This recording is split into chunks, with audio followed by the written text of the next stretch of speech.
Mtshakazi eseTumaga. Hi, my name is Mea.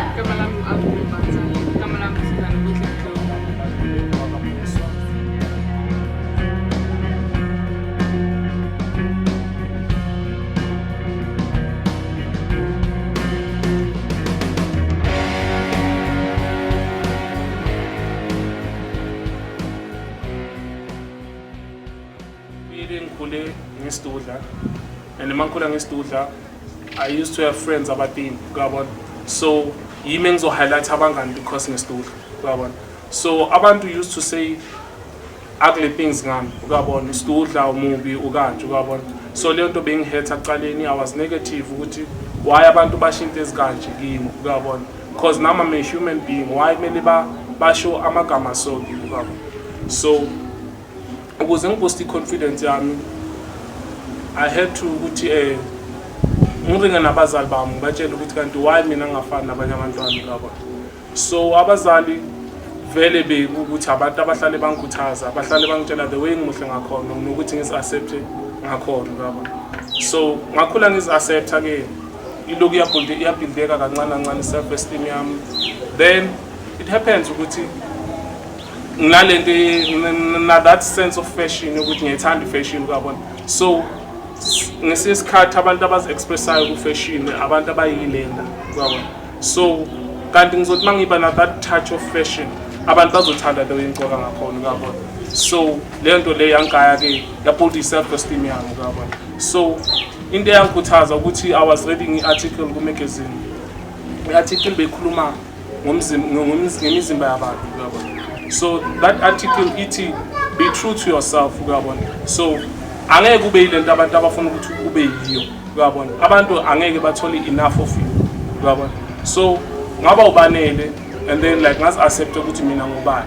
I never compared myself with anyone else since from that day,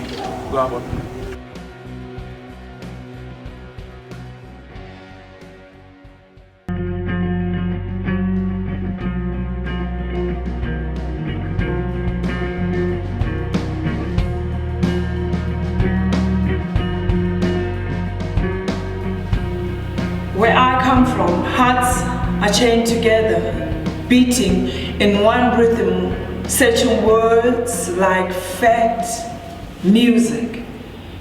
Where I come from, hearts are chained together, beating in one rhythm, searching words like fat music. So this is for fat girls who hold the sun entwined in their arms, carrying people's names in their calves, laughing hard when the wind sings our fears. Their beauty conceive of madness, sunset shakes, mouth full, bodies living through lessons. The winter of their summer outshades their comfort. They can hear themselves beyond the touch of their toes. These full-size girls who allow the moon to blaze their feet until the yellow blanket cloth their waists. So this is for fat girls who play philosopher's stones to build the temples in our minds, to write life with one hand, to walk sideways with idiocy. Fat babies who perch on mountain tops reciting ancient chronicles. Fat girls who sharpen swords with their teeth to swallow adversity, thumping, calling healing through our pauses. Their being bears breathless authority. Harmony resides in the depth of their spirits. So this is for fat girls. The lady who is my aunt, an old woman, my grandmother, the wife, my neighbor, child girl, my sister, my soldier, every witch, healer I have ever met. This is for all warriors, schizophrenics, maniacs who ski on river tears to feed the void within our souls. Their faces bent, knees tall, stomach packed of men is born of serpents, earth eaten blind. Napomashiane is an ordinary girl who grew up in Qwaqwa. I was born in Soweto, but I grew up in Qwaqwa. And then I moved back to Johannesburg started getting involved in the arts. I started in high school as school magazine editor.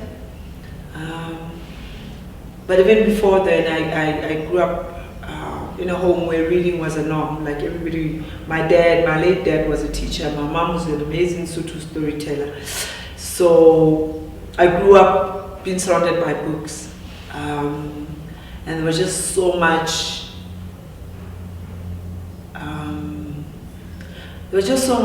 that one got by just reading and tapping into different characters, tapping into different personalities. And also, I kept a journal, which I still do. I kept a journal. I've been writing as far back as I could remember. If I wasn't feeling happy, if I had issues, if I was sad, just keep writing. So writing was also like the second me. Then reading made it easy for me to be able to express myself through writing. It was only later on that I learned that actually people can make a living as writers, or actually one can breathe life into different characters and become a scriptwriter or playwright. Then later on one can become a director, breathe life into the words. Okay, so growing up, how did you deal with criticisms about your body? I mean, like any other person, it was hard. It was hard in terms of the outside world, not at home, because I come from amazing, big, huge women. They're loud, they're intelligent. So, I was complete. There was nothing wrong with me. I was beautiful. But only when I started getting into my teenage years and stepping out into the world, especially coming to Johannesburg, unlike people were paying more attention to how you look as opposed to what you're thinking or how you're feeling, or what are your views or your opinions.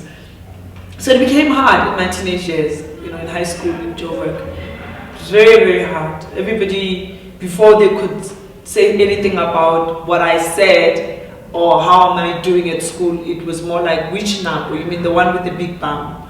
Or even later on, go drama school, somebody will make fun and say like, I just saw you turning, around the corner, and the one thing that was left behind was your bum.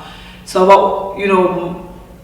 how I look became the second nature, as opposed to, like I said before, my writing or my storytelling or my performances.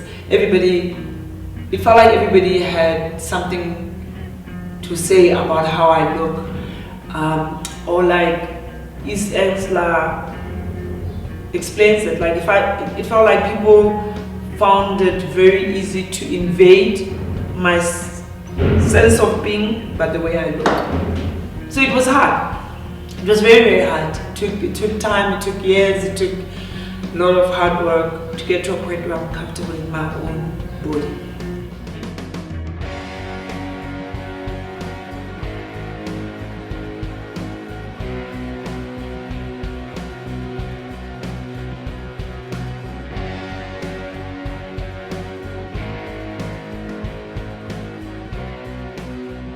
You can see I am nice and plump, love myself that way. I've never been thin, and that's the way it is. I'm petite. I get slender. No, I'm petite, but the average would call it skinny girl. Yeah. Where do stretch marks look hot on a guy or a girl? Do they look hot on a guy or on a girl? Where do you prefer seeing them, if at all? I already have problems with me with stretch marks. Imagine I see my life partner, and I'm gonna walk down the aisle with this man. Next thing, I see those. Okay, I don't know. Maybe I don't know. I don't know. So you've never seen? No, I've never seen a guy with stretch marks. You've never gotten naked with a stretch marky, dude? No, unfortunately not. Maybe God is still bringing him. I don't know. I know I'm gonna freak out. I'm not freak out, but I know I'm gonna react. Okay. No, I can't say I've gotten naked with a dude with stretch marks, but I've seen dudes with stretch marks. Again, family. I don't know, it's a stretch mark, man. It looks the same on a guy as it does on a chick. It's a stretch mark. It's just that you don't expect them on guys. You know, there's also that thing. You don't think about guys having stretch marks. Oh, but guys have weight, and if stretch marks happen on skinny people, and It's because society has made it so. It's like a bizarre thing that a woman, the woman. so it's a woman's issue, like your menstruation cycle. Same thing. Yeah, bound to have menstruation. So it's a guy that, whoa, whoa, okay. What's a guy now? Okay, good. I haven't seen. Okay, I can't. You haven't seen it. I can understand why you would be mind blown. Yeah, maybe I should do research. Okay, let me ask you this: do you normally go for skinny dudes or? I go for my type. What am I gonna do? What's your type? Size. Oh, you're skinny dude. Yeah. Try one boomba. You'll see a stretch mark, and then you'll be over. You.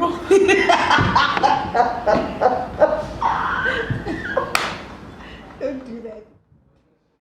What inspired my Bami's genetic deal with it? I was with Dee, my business partner, in Germany during the World Cup in Germany. And we were on the sixth floor of the departmental store. I think it was one of those sports shops. It was like they have 6 floors. And of course they were promoting the World Cup that was there. So Dee started and I was like, dude, we in Germany, who are you insulting? Because I didn't piss you off. And she was like, don't you see how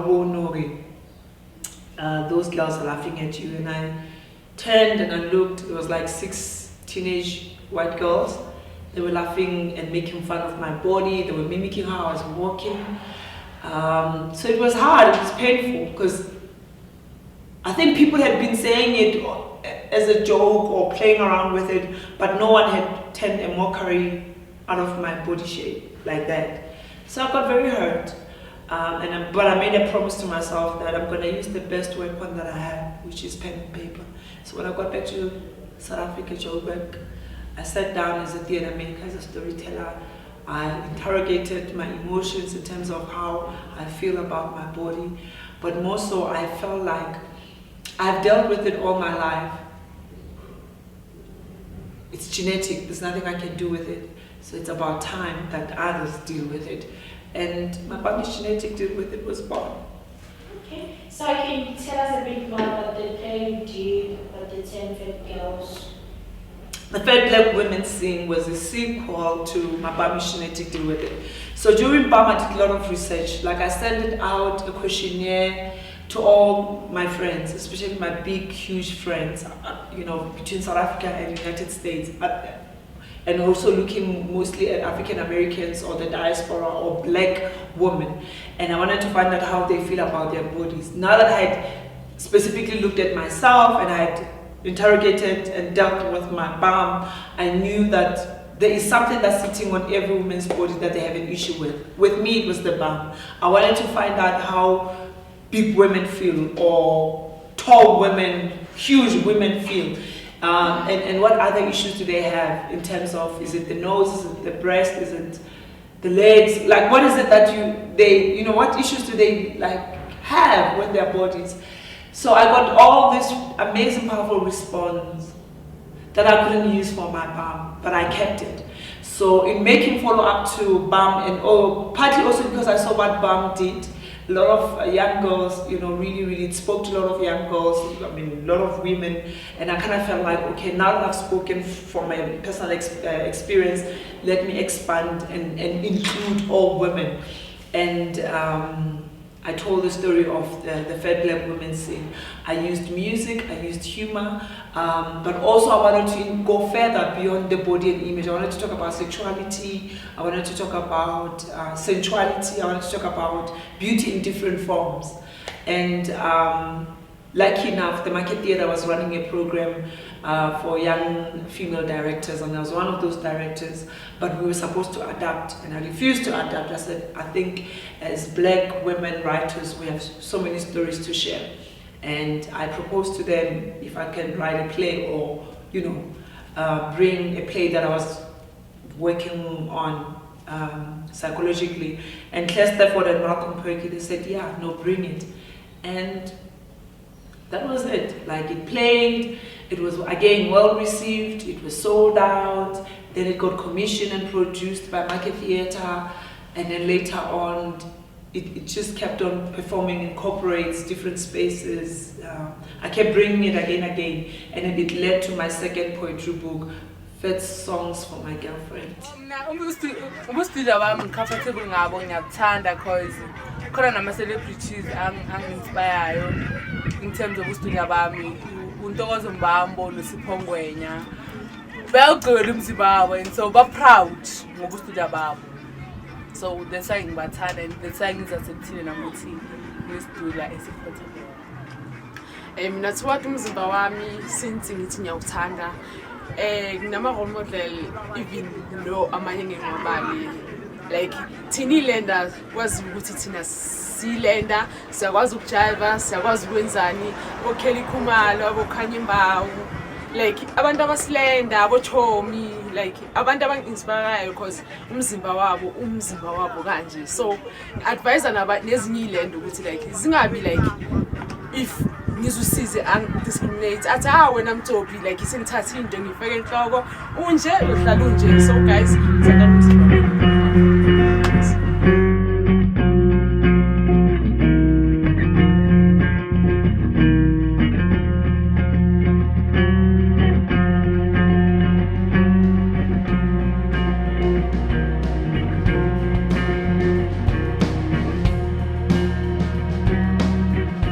Where I come from, they hijack laughter with tongues, saying because I feel to an eardrum saying, the TV says, the radio sings, cover girl says the dream of being completely nice.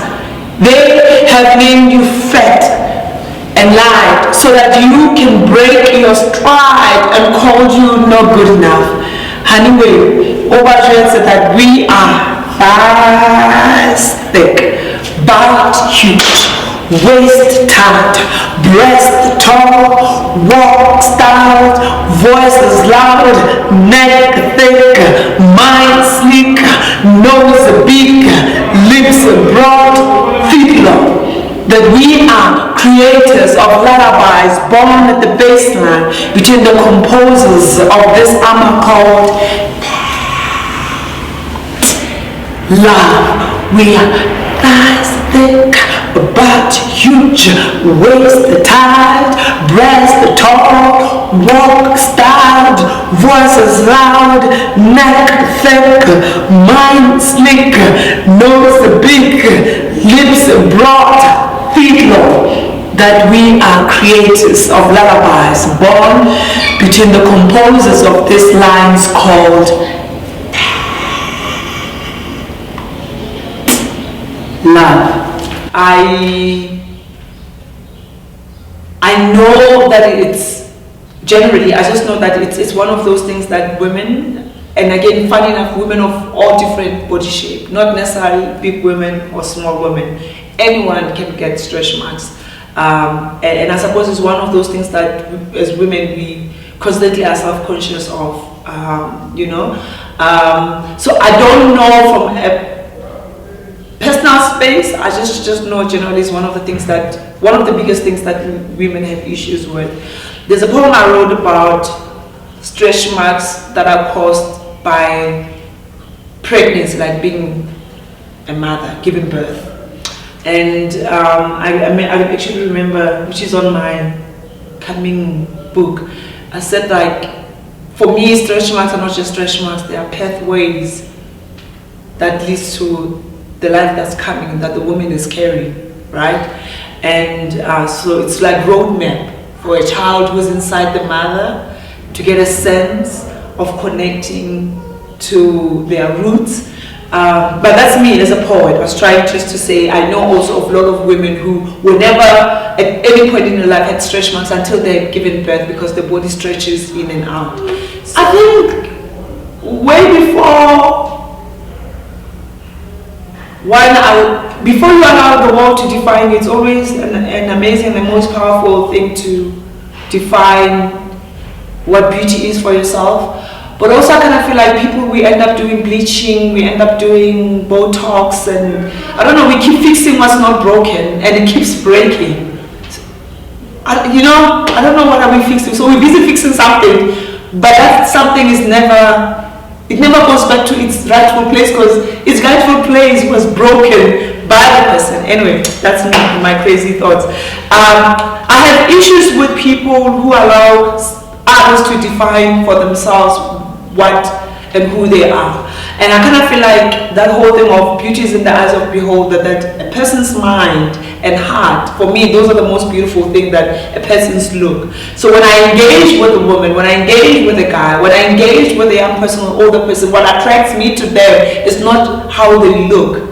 It's what they say. I've had for a very long time issues with weaves, to a point where, again, when I wrote my play Hand Comb, I realized that you don't get defined by your hair, right? There's different reasons why people do it. I never put on a weave, I've tried, because they forced me. And then I couldn't deal with it for even the 24 hours. But I think beauty is beyond the look.